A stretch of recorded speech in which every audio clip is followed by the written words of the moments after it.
As Aventuras de Sherlock Holmes, obra do escritor inglês Arthur Conan Doyle, parte 4. Bom, se alguém estiver ouvindo esses áudios livros, se alguém estiver ouvindo, quem quiser entender essa história em particular melhor, tem que ouvir a primeira parte, a segunda, a terceira, para chegar até aqui, senão vai ficar meio perdido aí, senão não vai entender direito. Na região central do grande continente norte-americano, estende-se um deserto árido e inóspito que durante muitos anos constituiu uma barreira ao avanço da civilização. Da Sierra Nevada ao Nebraska e do rio Yellowstone ao norte até o Colorado, ao sul existe uma vasta área de desolação e silêncio. A natureza nem sempre mostrou a mesma disposição em todas essas extensões. Ela abrange montanhas altivas e nevadas, e vales profundos e sombrios. Existem rios impetuosos que correm através de cânions acidentados, e há imensas planícies, brancas de neve no inverno e acinzentadas no verão por causa da areia salitrada e alcalina. Mas tudo isso preserva as características comuns de uma região inóspita, estéril e miserável. Não há habitantes nessa terra do desespero.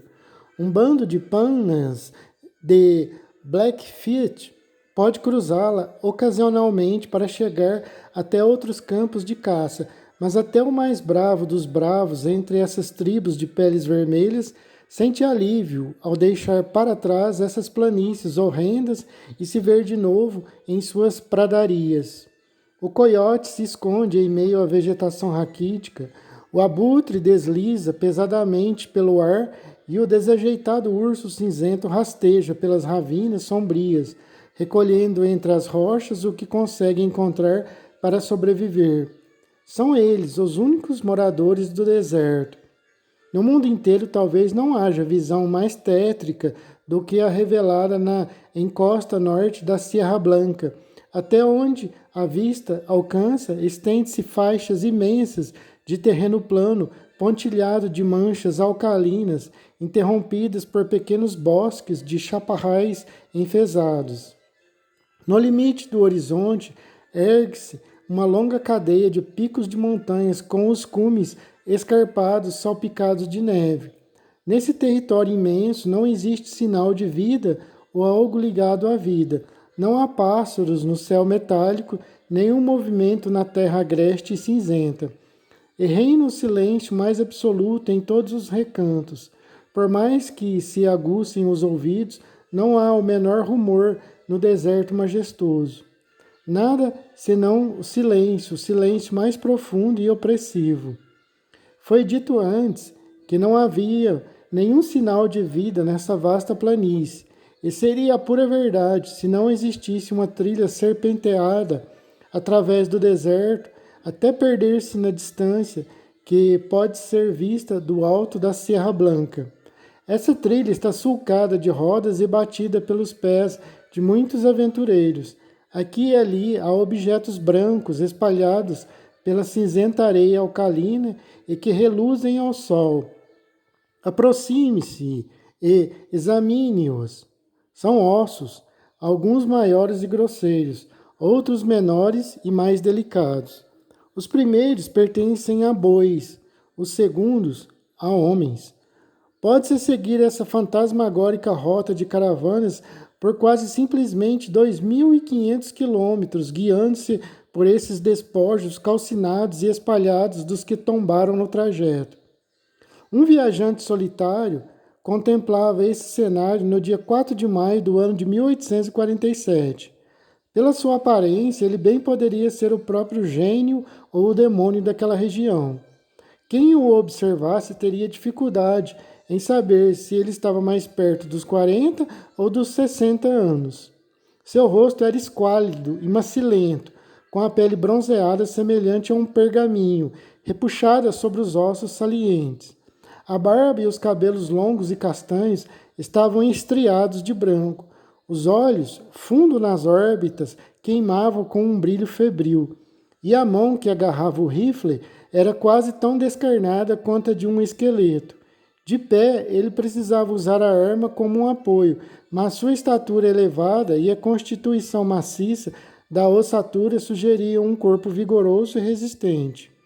O rosto emaiçado e as roupas que pendiam frouxos sobre os membros esqueléticos proclamavam o que dava a ele aquela aparência decrépita e senil. O homem estava morrendo de fome e de sede. Ele rastejava penosamente pela ravina mais abaixo e conseguira escalar aquela pequena elevação na vã esperança de vislumbrar algum sinal de água ou mesmo de vida. Agora, a grande planície salgada estendia-se ante seus olhos e o cinturão distante das montanhas agrestes delimitava a paisagem sem o menor sinal de vegetação que pudesse indicar a presença de umidade. Em todo aquele vasto panorama não havia um raio de esperança. Ele olhou para o norte, para o leste e oeste, com um olhar selvagem e interrogador. Percebeu então que sua caminhada chegara ao fim, que morreria ali mesmo, naquele penhasco estéril. Por que não aqui? Ou daqui a 20 anos em um colchão de plumas? Murmurou, sentando-se no abrigo formado por uma pedra arredondada. Antes de se sentar, porém, ele depositara no chão o rifle inútil e também um fardo volumoso, envolto em um xale cinzento que viera carregando no ombro direito. Parecia pesado demais para as forças que lhe restavam, porque ao abaixá-lo, deixou-o bater no chão com certa força. Imediatamente brotou do fardo cinzento um leve gemido, e surgiu uma carinha amedrontada, com olhinhos brilhantes, castanhos, e 2 punhos minúsculos, cheios de covinhas. Você me machucou, exclamou uma vozinha infantil em tom de censura. Desculpe, minha querida, disse ele, não foi por querer.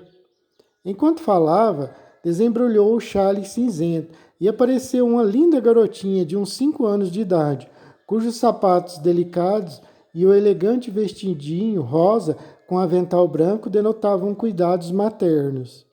A criança estava pálida e abatida, mas os braços e as perninhas saudáveis indicavam que sofrera menos privações que o seu próprio companheiro. Como se sente agora? Ele perguntou com ansiedade, porque a menininha continuava esfregando os cachos dourados e curtos que lhe cobriam a parte de trás da cabeça. Se você beijar, eu fico boa, respondeu ela com a mais absoluta seriedade, indicando-lhe a parte dolorida. É assim que a mamãe faz. Onde está a mamãe? Sua mãe foi embora, filha, mas não vai demorar muito e logo você estará com ela. Foi embora? Exclamou a garotinha. Sem me dizer até logo? Ela nunca fez isso, sempre me diz até logo, mesmo quando vai tomar chá na casa da titia, mas agora já faz 3 dias que não volta. Ei, você não está com sede? Eu estou. Não tem água, nem nada para a gente comer? Não, não há nada, querida. Se tiver um pouquinho de paciência, logo tudo ficará bem. Encoste sua cabecinha em mim, assim, e ganhará mais coragem. Não é fácil falar quando os nossos lábios estão endurecidos como um couro. Mas acho melhor deixar você saber de toda a verdade, saber em que pé andam as coisas. O que tem aí? Coisas bonitas, lindas, exclamou a garotinha entusiasmada, erguendo para ele 2 pedaços de mica. Vou dar para meu irmão Bob quando voltarmos para casa. Daqui a pouco você estará vendo coisas bem mais bonitas do que estas, disse o homem com firmeza. É só esperar um pouco. Eu ia contar a você que... Lembra-se de quando deixamos o rio para trás? Claro que me lembro, respondeu a menininha. Pois bem, pensamos que logo encontraríamos outro rio, veja só, mas alguma coisa deu errado. Bússolas, mapas, seja o que for, a água não apareceu.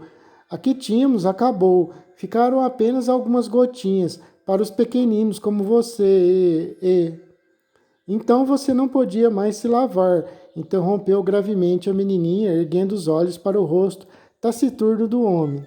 E nem beber. Então, o senhor Bender foi o primeiro a ir-se. Depois foi a vez do índio Pete. Depois a senhora MacGregor. Depois Johnny Rones. E depois, querida, Foi a vez de sua mãe. Então mamãe também morreu? Exclamou a garotinha, escondendo o rosto no avental e começando a soluçar amargamente. Sim, filha, todos se foram, menos nós dois. Sobrou eu e você apenas. Então, pensei que poderia encontrar água nessa direção e vim me arrastando até aqui, com você no ombro. Bem, acho que a situação não melhorou nem um pouco. Não nos resta a menor oportunidade. Você quer dizer que também vamos morrer? Perguntou a criança, contendo os soluços e erguendo o rostinho lavado de lágrimas. Acho que não temos outra saída, filha. Oh, por que não disse logo? Perguntou ela, rindo alegremente.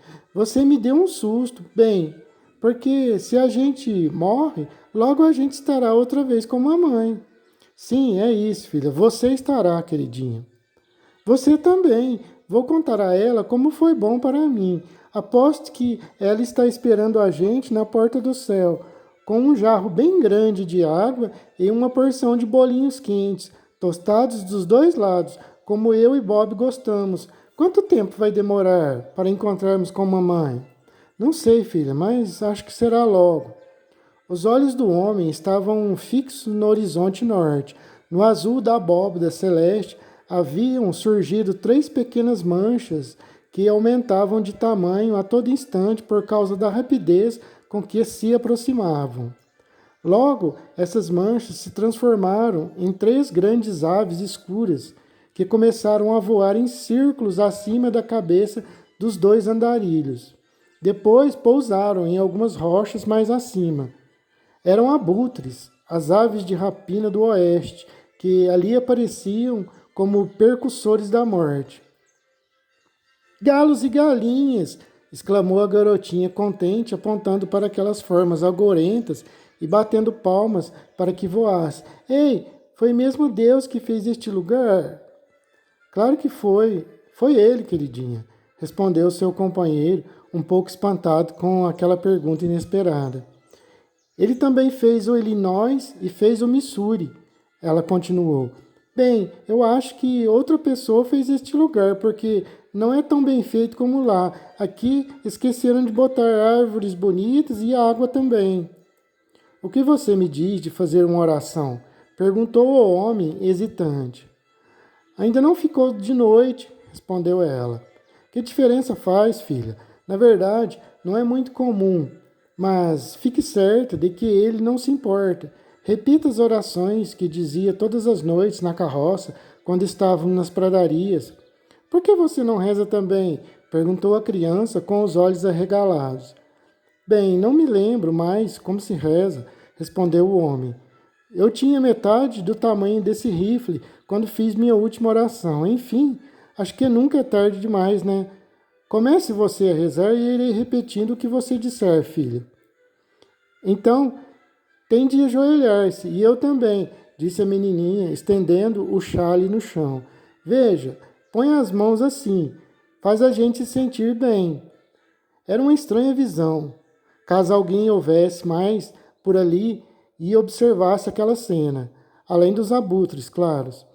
Lado a lado, os 2 andarilhos ajoelharam-se no chale estreito, a menininha tagarela e o temerário e curtido aventureiro. O rostinho rechonchudo e a fisionomia angulosa se voltaram para o céu sem nuvens, em comovida súplica àquele ser temido ante o qual se prostravam. Enquanto as 2 vozes, uma aguda e cristalina, a outra grave e enrouquecida, se juntavam na oração por clemência e perdão. Terminada a prece, os 2 voltaram a acomodar-se à sombra da rocha, até que a criança adormeceu, aninhada contra o peito largo de seu protetor. Ele ainda lhe velou o sono por algum tempo, mas a natureza foi forte demais. Por 3 dias e por 3 noites, aquele homem não se concedera um só momento de repouso. Aos poucos, suas pálpebras foi fechando sobre os olhos cansados. A cabeça inclinou-se sobre o peito até a barba grisalha confundir-se com as tranças douradas da menina, e ambos mergulharam no mesmo sono profundo e sem sonhos. Se o andarilho tivesse ficado acordado por mais meia hora, seus olhos veriam um estranho espetáculo. Ainda muito longe, na extremidade da planície alcalina, surgia uma pequena nuvem de poeira, tão leve no início que mal podia ser distinguida entre as brumas da distância. Mas aos poucos ela foi ficando maior até formar uma nuvem sólida e bem definida. Essa nuvem continuou a crescer até ficar evidente que só poderia ser levantada por uma grande multidão em movimento. Em regiões mais férteis, um observador chegaria à conclusão de que uma daquelas grandes manadas de búfalos que passavam nas terras das pradarias estavam se aproximando, mas aquele terreno árido, isso era impossível.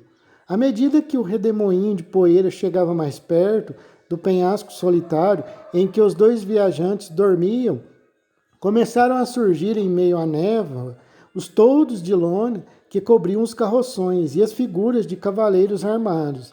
A aparição, afinal, era uma grande caravana que seguia para o oeste. E que caravana imensa! Quando seu início chegou ao sopé das montanhas, o final ainda não era visível no horizonte distante. O desfile de carroças e carroções, de cavaleiros e homens, a pé, estendia-se por toda a imensidão da planície desértica. Havia muitas mulheres cambaleando sobre a carga que transportavam, crianças caminhando ao lado das carroças ou espiando por entre os toldos brancos. Evidentemente, aquele não era um grupo comum de migrantes, mas algum povo nômade, forçado pelas circunstâncias a procurar novas terras.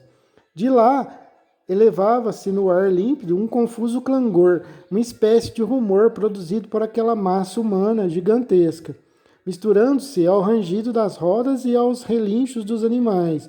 Mesmo assim, todo aquele barulho não foi suficiente para despertar os dois viajantes cansados que dormiam profundamente mais acima. À frente da coluna seguiam uns 20 cavaleiros de feições graves e decididas, trajando roupas escuras, de tecidos grosseiros e armados de rifles. Quando chegaram à base do penhasco, pararam e fizeram uma rápida reunião. Os poços ficam para a direita, irmãos, disse um deles, o de cabelos grisalhos, lábios duros e rosto escanhoado. À direita da Serra Blanca, em seguida, chegaremos ao Rio Grande, disse outro. Não temam a falta de água, exclamou um terceiro. Aquele que a fez brotar das rochas não abandonaria agora o seu povo eleito. Amém, amém, respondeu o grupo todo. Estavam prestes a reiniciar a viagem quando um dos mais jovens e de vista mais aguçada deu um grito, apontando para o penhasco escarpado acima deles. No alto da rocha acinzentada esvoaçava algo pequeno e rosado, que parecia em brilhante e nítido contraste com o fundo escuro da pedra. Ao verem aquilo, todos pararam os cavalos e empunharam os rifles, enquanto chegavam novos cavaleiros a galope para reforço da vanguarda. Em todas as bocas corria uma única palavra: pele vermelha. Não há índios por aqui, disse o homem mais idoso, que parecia o chefe da caravana. Já passamos pelos Panes e só encontraremos outras tribos depois de cruzarmos as grandes montanhas. Posso ir até lá, dar uma espiada, irmão Stangerson, ofereceu-se um dos homens do grupo. Eu também vou, eu também, gritaram várias vozes. Deixem seus cavalos aqui embaixo, ficaremos esperando por vocês, respondeu o ancião. Rápidos, os jovens desmontaram e prenderam os cavalos, iniciando a escalada da encosta íngreme em direção ao objeto que lhes despertara a atenção. Avançaram rápida e silenciosamente, com a segurança e a perícia de exploradores experientes. Da planície mais abaixo, os outros podiam vê-los saltando de rocha em rocha até seus vultos ficarem destacados contra o céu, liderados pelo jovem que primeiro dera o alarme. De repente, seus companheiros ouviram erguer os braços, como que tomados de susto, de espanto. Os que se juntaram a ele mostraram a mesma emoção, quando o quadro lhes surgiu diante dos olhos. Na pequena plataforma que encimava a elevação agreste havia um rochedo solitário e gigantesco. Encostado nele estava um homem alto, de barbas compridas e feições curtidas, mas exibindo a mais extrema magreza. A fisionomia plasta e a respiração ritmada indicava que dormia profundamente. Uma menininha repousava ao seu lado, com os braços roliços, enlaçando-lhe o pescoço moreno e musculoso, enquanto a cabecinha de cabelos dourados descansava contra o peito de sua túnica de belbutina. Os lábios rosados da criança estavam entreabertos, mostrando uma fileira regular de dentes alvos como a neve, enquanto um sorriso infantil brincava em seu rostinho angelical. As perninhas rechonchudas, que terminavam em meias brancas e sapatos limpos, de fivelas reluzentes, ofereciam um estranho contraste com os membros compridos e esquálidos do seu companheiro. Na borda do rochedo, acima da estranha dupla, empoleiravam-se solenemente 3 abutres que, ao verem os recém-chegados, crocitaram roucamente a sua decepção e voaram, afastando-se dali. O ruído dos pássaros despertou os adormecidos, que olharam em volta espantados. O homem levantou-se com dificuldade e contemplou a planície, tão desolada quando adormecera, mas que agora estava tomada por aquela massa gigantesca e extraordinária de homens, mulheres, crianças e animais. Seu rosto assumiu uma expressão de susto e de incredulidade. Ele passou a mão sobre os olhos várias vezes para ver se estava enxergando a realidade que estava ali diante dele. Deve ser isso que chamam de delírio, murmurou. A criança ficou de pé ao seu lado, agarrada à aba de sua túnica, e, em silêncio, olhava em volta com a expressão atônita e inquisitiva da infância. Logo, a expedição de socorro convencia os 2 extraviados de que sua presença ali não era nenhuma miragem. Um dos jovens tomou a garotinha nos braços e a colocou nos ombros, enquanto outros 2 amparavam seu companheiro esquálido, ajudando-o na descida em direção às carroças. Meu nome é John Ferrier, explicou o andarilho.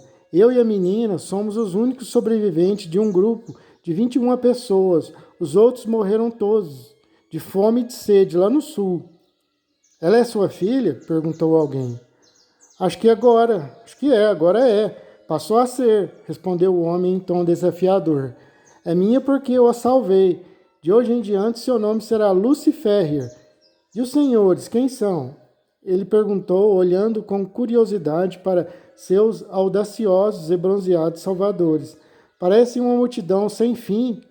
Somos quase 10.000, disse um dos jovens. Somos filhos de Deus perseguidos, os eleitos do anjo Merona. Nunca ouvi falar dele, disse o andarilho.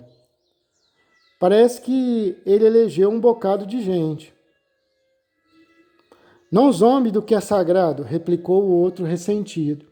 Somos os que creem nas sagradas escrituras gravadas em hieróglifos, em lâminas de ouro batido que foram entregues ao santo Joseph Smith, em Palmara.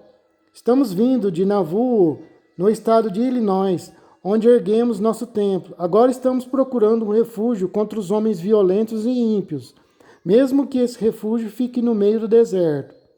O nome de Nauvoo, evidentemente, despertou lembranças em John Ferrier. Compreendo, disse ele. Vocês são os Mormons? Sim, somos os Mormons, responderam em coro os companheiros do rapaz. Para onde estão indo? Não sabemos. A mão de Deus é que nos guia, na pessoa de nosso profeta. Vamos levá-lo à sua presença. Ele decidirá o que fazer com você. Eles chegaram à base da elevação e foram cercados por uma multidão de peregrinos. Mulheres pálidas e de aspecto submisso, crianças saudáveis e alegres, homens ansiosos e de ar grave. Foram muitas as exclamações de espanto e comiseração quando aquelas pessoas perceberam a pouca idade da garotinha e a indigência de seu companheiro. A escolta dos 2, entretanto, não parou. Foi abrindo caminho por entre o povo, seguida por uma multidão de mormons, até chegar a um carroção que se destacava pelo maior tamanho e pela aparência suntuosa. Havia 6 cavalos atrelados ao veículo, enquanto os outros eram puxados por 2 ou, no máximo, 4 animais. Ao lado do cocheiro estava sentado um homem que não devia ter mais de 30 anos, mas cuja cabeça maciça e expressão decidida o destacavam como líder. Estava lendo um livro de capa marrom, mas que deixou de lado quando a multidão se aproximou e ficou ouvindo atentamente o relato do episódio. Em seguida, virou-se para os dois forasteiros. Só podemos levá-los conosco se aceitarem nossas crenças, disse em tom solene. Não devemos ter lobos em nosso rebanho. Seria melhor que seus ossos se calcinassem no deserto do que ser aquele minúsculo ponto de apodrecimento que, com o tempo, corrompem toda a fruta. Virão conosco nessas condições? Eu os acompanharia sob quaisquer condições, respondeu John Ferrier, com tanta veemência que os solenes anciãos não puderam reprimir um sorriso. Somente o líder conservou sua expressão grave e compenetrada. Leve-o, irmão Stangerson, disse ele, dê-lhe de comer e de beber, e também a criança, que seja sua tarefa de instruí-lo em nossa crença sagrada.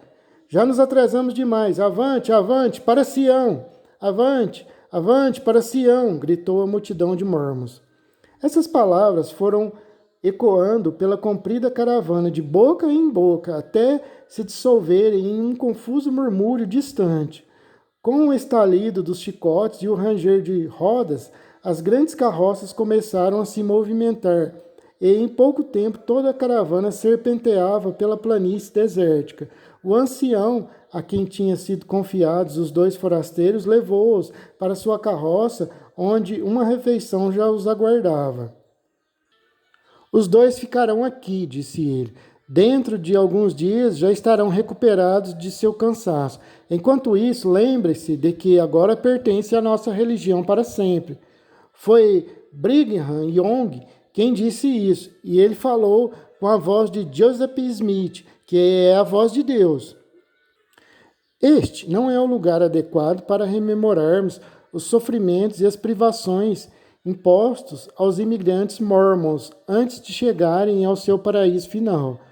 Das margens do Mississippi, às vertentes ocidentais das Montanhas Rochosas, eles lutaram com uma persistência quase sem precedentes na história. Homens selvagens, animais ferozes, fome, sede, fadiga e doenças, todos os obstáculos que a natureza podia colocar em seu caminho foram superados pela tenacidade anglo-saxônica. Mesmo assim, a longa jornada e os terrores acumulados haviam enfraquecido os mais fortes entre eles.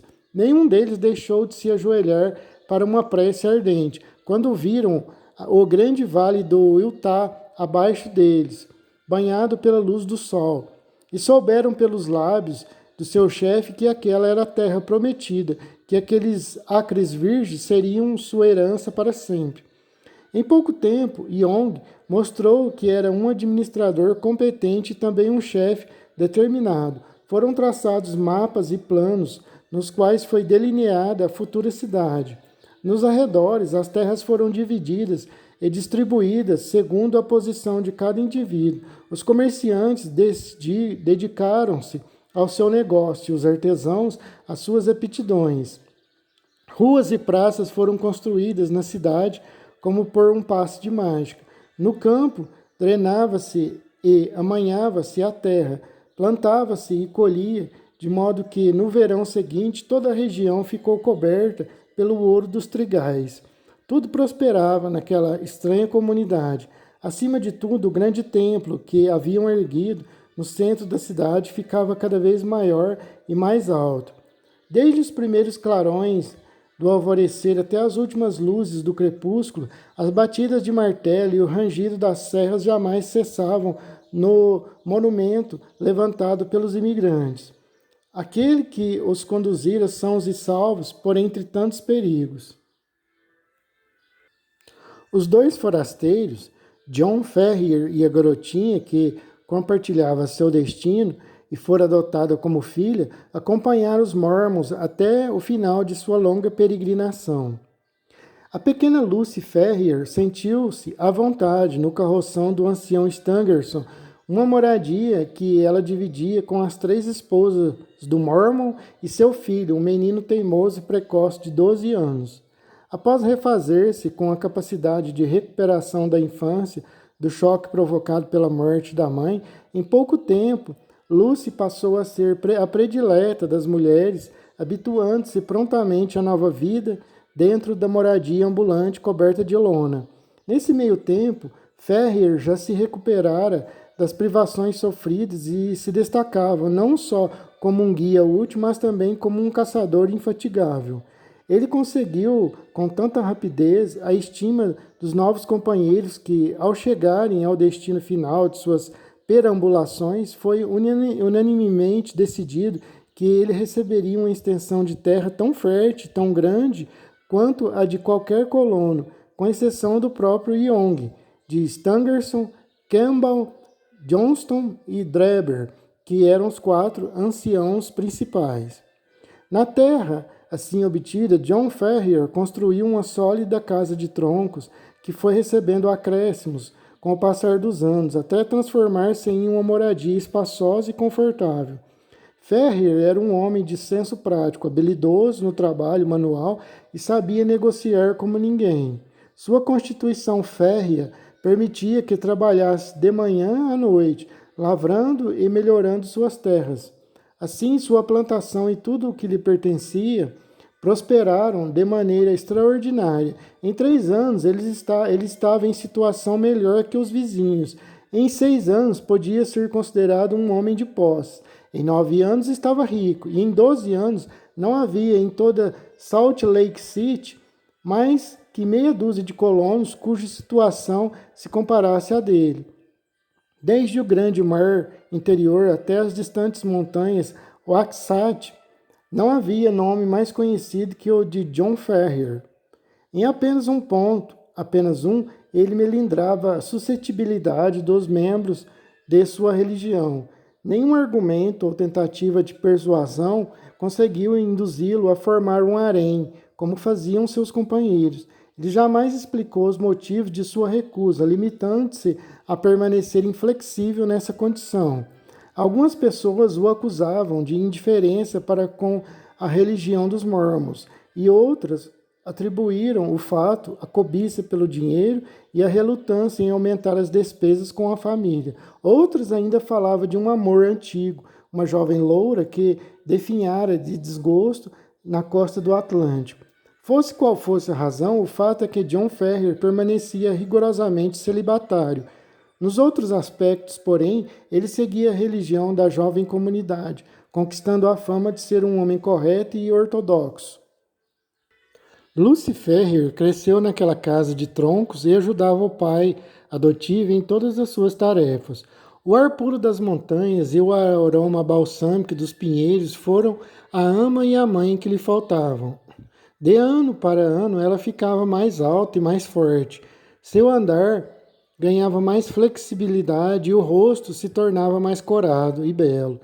Muitos viajantes, ao passarem pela estrada principal que margeava a propriedade de John Ferrier, sentiam reviver pensamentos, há muito esquecidos, quando contemplavam a figura esguia e jovem caminhando rapidamente pelos campos de trigo ou a encontravam montando um dos cavalos do pai com toda a desenvoltura e a graça de uma verdadeira filha do Oeste.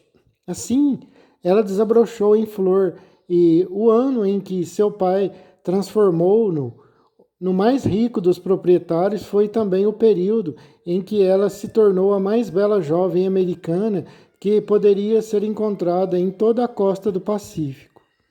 Entretanto, não foi seu pai o primeiro a descobrir que a menina se transformara em mulher. Isso raramente acontece nesses casos. Essa mudança misteriosa é gradual e sutil demais para ser medida por datas. Menos ainda percebe a própria jovem, até que um certo timbre de voz ou o contato de uma mão faz com que o coração pulse mais forte em seu peito.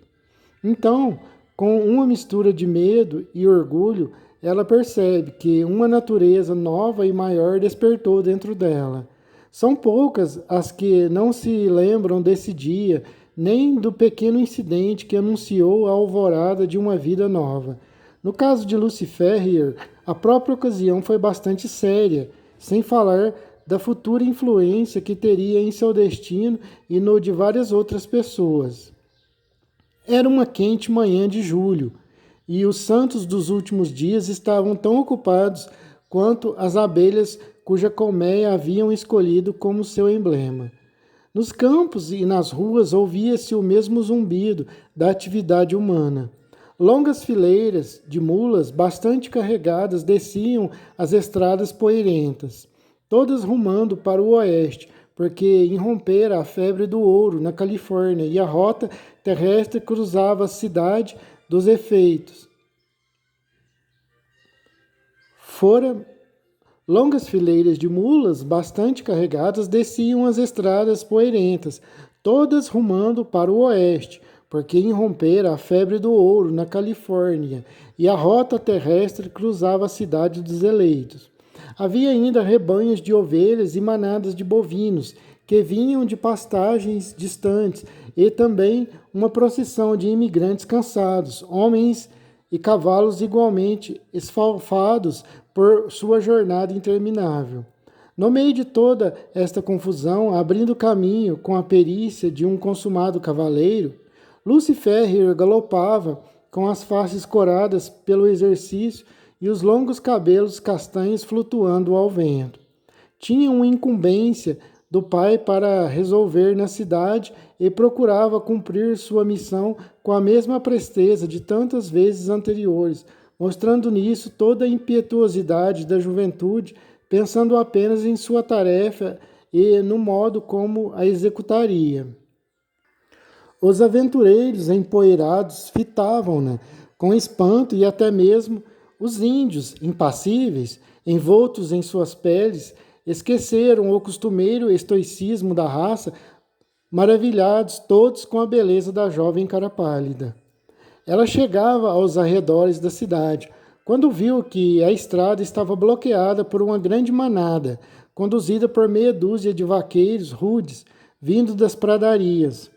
Em sua impaciência de jovem, Lucy Ferrier tentou ultrapassar o obstáculo, entrando com seu cavalo no meio daquela manada de animais. Entrou num local que parecia um espaço vazio no meio do gado. Entretanto, mal conseguira alcançá-lo quando os animais amontoaram-se à sua retaguarda, e ela se viu inteiramente cercada pela torrente de bois e vacas, com seus chifres compridos e olhos ferozes. Acostumada a lidar com gado, ela não ficou alarmada com a situação e procurou aproveitar todas as oportunidades para avançar com seu cavalo, esperando sair logo do meio daquele turbilhão. Infelizmente, por acaso ou não, os chifres de um boi espetaram com força o flanco do cavalo, deixando-o excitado e fora de si. No mesmo instante, ele se empinou nas patas traseiras com um relincho de fúria, passando a corcovear de tal maneira que teria jogado no chão um cavalheiro menos experiente. Era uma situação perigosíssima, pois cada salto do cavalo alucinado o jogava novamente contra os chifres dos animais, e isso o deixava cada vez mais enlouquecido. Tudo o que ela podia fazer era procurar manter-se na sela, pois o menor escorregão significaria uma morte terrível sob as patas dos animais amontoados e atemorizados. Não tendo o hábito de enfrentar emergências repentinas, Lucy Ferrier sentiu-se como que a ficar zonza e sua pressão nas rédeas afrouxou-se. Asfixiada pela crescente nuvem de poeira que subia do chão e pelo cheiro dos animais que se atropelavam, ela teria desistido de seus esforços em desespero se uma voz amiga, soando ao seu lado, não lhe garantisse que alguém viera socorrê-la. No mesmo instante, uma mão morena e musculosa conteve o cavalo assustado, segurando-o pelas rédeas, e depois abrindo caminho por entre a manada até conseguir levá-la para fora dali. "Espero que não esteja ferida, senhorita", disse respeitosamente seu salvador. Lucy olhou para o rosto moreno e enérgico, depois riu com vontade. Estou com um medo terrível, confessou ela ingênua. Que diria que Pancho ficaria assustado com um punhado de vacas. Graças a Deus conseguiu manter-se na cela, disse o rapaz de um jeito sincero. Era um jovem alto, de aparência rude, montava um vigoroso ruão e usava roupas típicas de caçador, com um longo rifle pendurado no ombro. A senhorita deve ser a filha de John Ferrier, disse ele. Eu a vi quando saía da casa dele galopando. Quando estiver com ele, pergunte-lhe se ainda se lembra dos Jefferson Hope de St. Louis.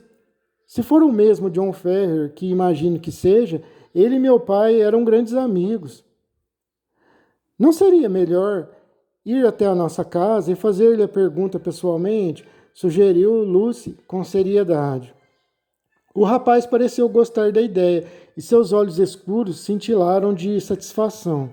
Farei isso, respondeu. Passamos 2 meses nas montanhas, de modo que não estamos apresentáveis para uma visita a alguém.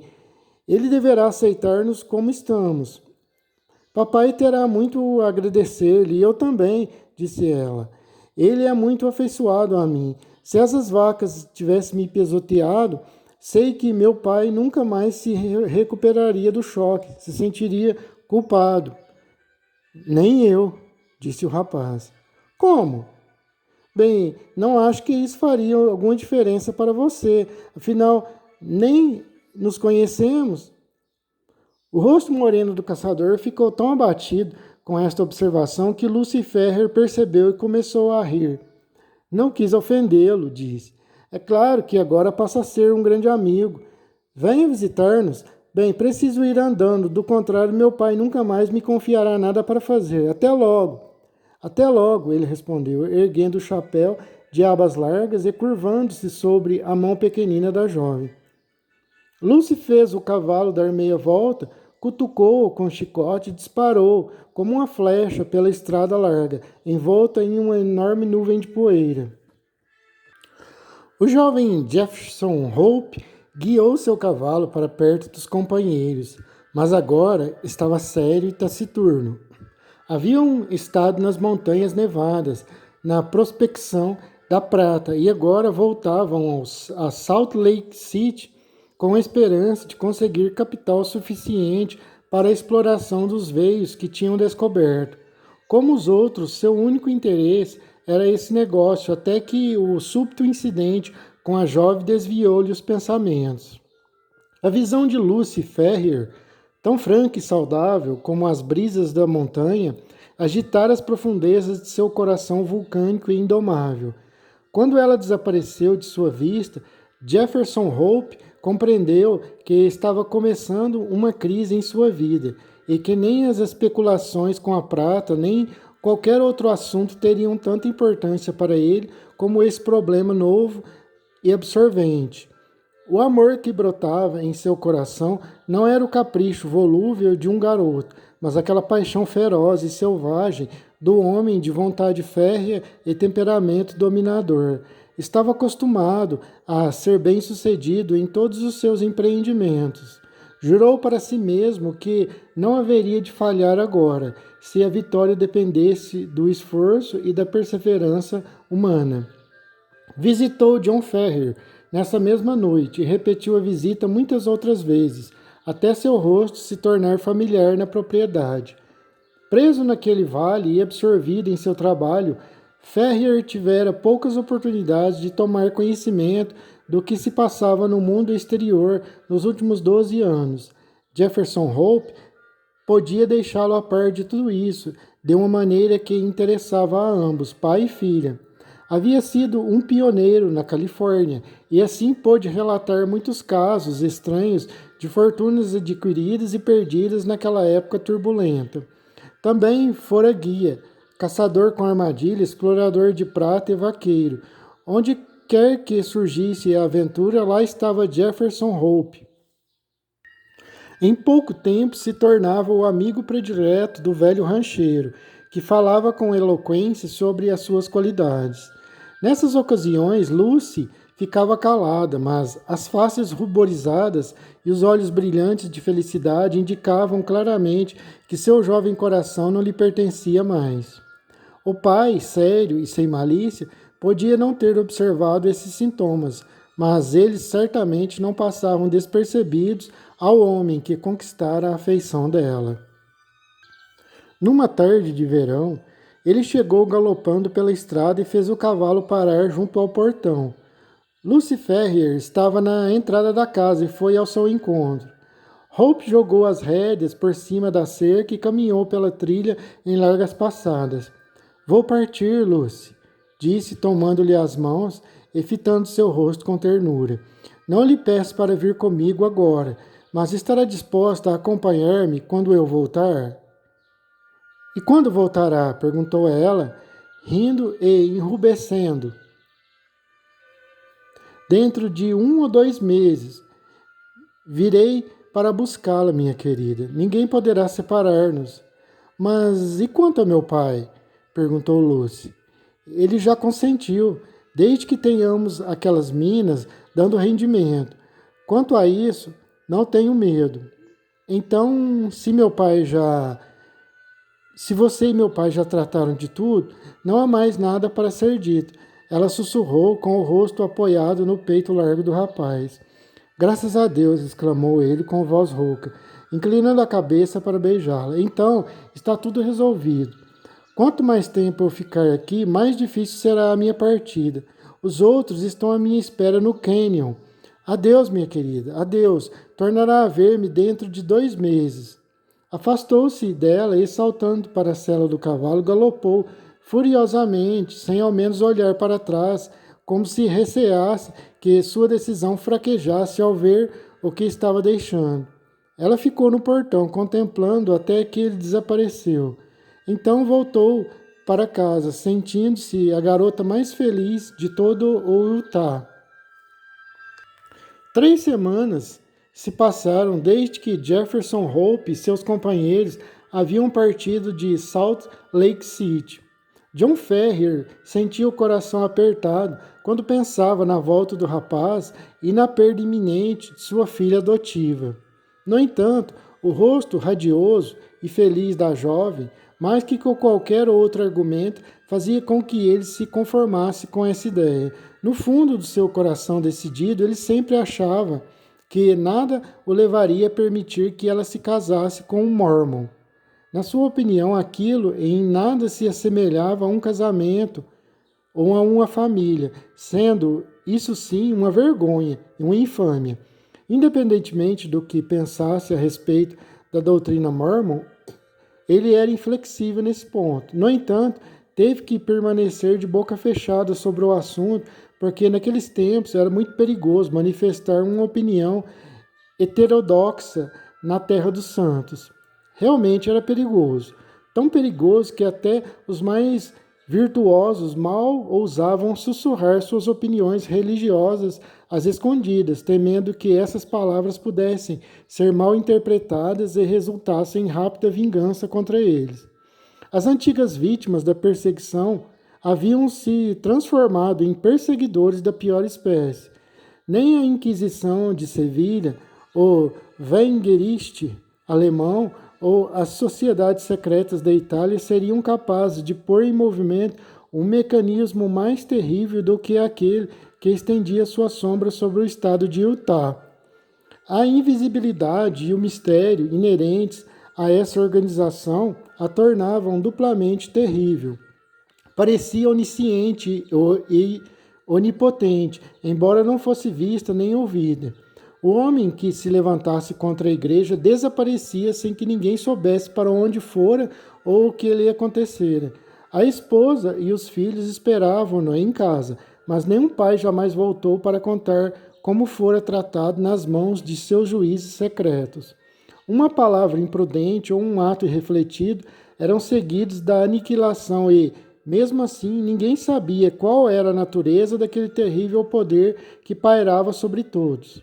Assim, não era de estranhar que os homens vivessem trêmulos de medo, sem ousar murmurar as dúvidas que os oprimiam, nem mesmo no coração do deserto. A princípio, esse poder vago e terrível era exercido apenas contra os recalcitrantes, que, tendo adotado a crença mórmon, mais tarde manifestavam o desejo de abandoná-la ou a pervertiam. Mas, em pouco tempo, seu raio de ação se ampliou. A quantidade de mulheres adultas escasseava, de modo que a poligamia se tornara realmente uma doutrina estéril, sem uma população feminina a qual recorrer. Então começaram a surgir estranhos rumores que falavam de imigrantes assassinados e campos devastados em regiões onde nunca tinham sido vistos índios. Surgiam novas mulheres nos haréns dos anciãos, mulheres que definhavam e choravam e que traziam no rosto os traços de um horror sem fim. Andarilhos, que à noite surpreendia nas montanhas, comentavam sobre bandos de homens armados, encapuzados e furtivos, que passavam silenciosamente por eles na escuridão das montanhas. Esses relatos e rumores ganharam corpo e formato, afirmados e confirmados até finalmente se traduzirem em um nome definido. Até hoje, nos ranchos isolados do oeste, o nome do bando dos Danitas ou Anjos Vingadores permanece como algo sinistro e agourento. Um conhecimento maior da organização que produzia consequências tão terríveis seria mais para aumentar do que para diminuir o horror que ela inspirava no povo. Ninguém sabia quem pertencia a essa sociedade impiedosa. Os nomes dos que participavam dos atos sangrentos e brutais cometidos em nome da religião eram mantidos no mais absoluto segredo. O próprio amigo a quem se confiasse as dúvidas em relação ao profeta e sua missão bem podia ser um daqueles que surgiriam à noite para executar uma vingança terrível a ferro e fogo. Por isso, cada homem temia o seu vizinho e nenhum deles manifestava seus temores secretos. Em uma bela manhã, John Ferrier se dispunha a sair para seus trigais quando ouviu o estalido do ferrolho e, espiando pela janela, avistou um homem de meia-idade, corpulento, de cabelos cor de areia, subindo pela trilha. O coração lhe subiu à boca, porque o visitante era nada mais, nada menos que o grande Brigham Young em pessoa. Trêmulo, porque sabia que essa visita não prenunciava nada de bom, Ferrier correu à porta a fim de apresentar as boas-vindas ao chefe Mormon. O cão de Jeffrey, este, no entanto, recebeu friamente os cumprimentos e, com uma expressão consternada, seguiu o dono da casa até a sala. Irmão John Ferrier, os verdadeiros crentes se têm mostrado bons amigos seus, disse ele, sentando-se e encarando fixamente o fazendeiro por baixo dos cílios muito claros. Não o recolhemos quando morria de fome no deserto e dividimos nossa comida contigo, trazendo-o são e salvo para o vale escolhido? Demos a você um excelente pedaço de terra e permitimos que enriquecesse sobre a nossa proteção, não é verdade? Sem dúvida, respondeu John Ferrier. Como retribuição por tudo isso, só impusemos uma condição a você, isto é, que abraçasse a verdadeira fé e a seguisse em todos os pontos. Tivemos a sua promessa de que assim seria, mas, se é certo o que dizem, essa promessa foi negligenciada. De que modo a negligenciei? Exclamou John Ferrier, erguendo as mãos para o alto em sinal de protesto. Não contribuí para o fundo comunitário, não tenho comparecido ao templo, não tenho. Onde estão suas esposas, John Ferrier? Perguntou Young, olhando em volta. Chame-as, pois quero cumprimentá-las. Bom, é verdade que não me casei, mas a quantidade de mulheres era pequena e havia muitos irmãos com direitos maiores do que eu, respondeu Ferrier. Mas eu não sou um homem solitário, tenho uma filha que cuida de minhas necessidades. E é justamente sobre essa filha que quero falar com você, disse o líder dos Mormons. Ela cresceu e se transformou na flor do Utah. Agora agrada a muitos que têm posição elevada nesta terra. John Ferrier sufocou um gemido. Correm histórias sobre ela que prefiro não acreditar. Histórias que dizem que ela está prometida a um incréu. Imagino que isso não passe de mexericos das línguas ociosas. Qual é o 13º mandamento do santificado John Zep Smith? Que toda donzela da verdadeira fé despose um dos eleitos. Unindo-se a um infiel, está cometendo um grave pecado. Assim sendo, se o irmão profeta a verdadeira religião, assim sendo, se o irmão professa a verdadeira religião, é impossível permitir que sua filha cometa tal pecado. John Ferrier brincou nervosamente com seu rebenque, sem responder. Toda a sua fé será testada nesse único ponto. Ferrier, assim ficou decidido pelo Sagrado Conselho dos Quatro. Sua filha é jovem, não queremos que se case quando tiver cabelos grisalhos, mas tampouco a privaremos de escolha. Nós, os anciãos, já temos muitas novilhas, mas os nossos filhos também devem ter as suas.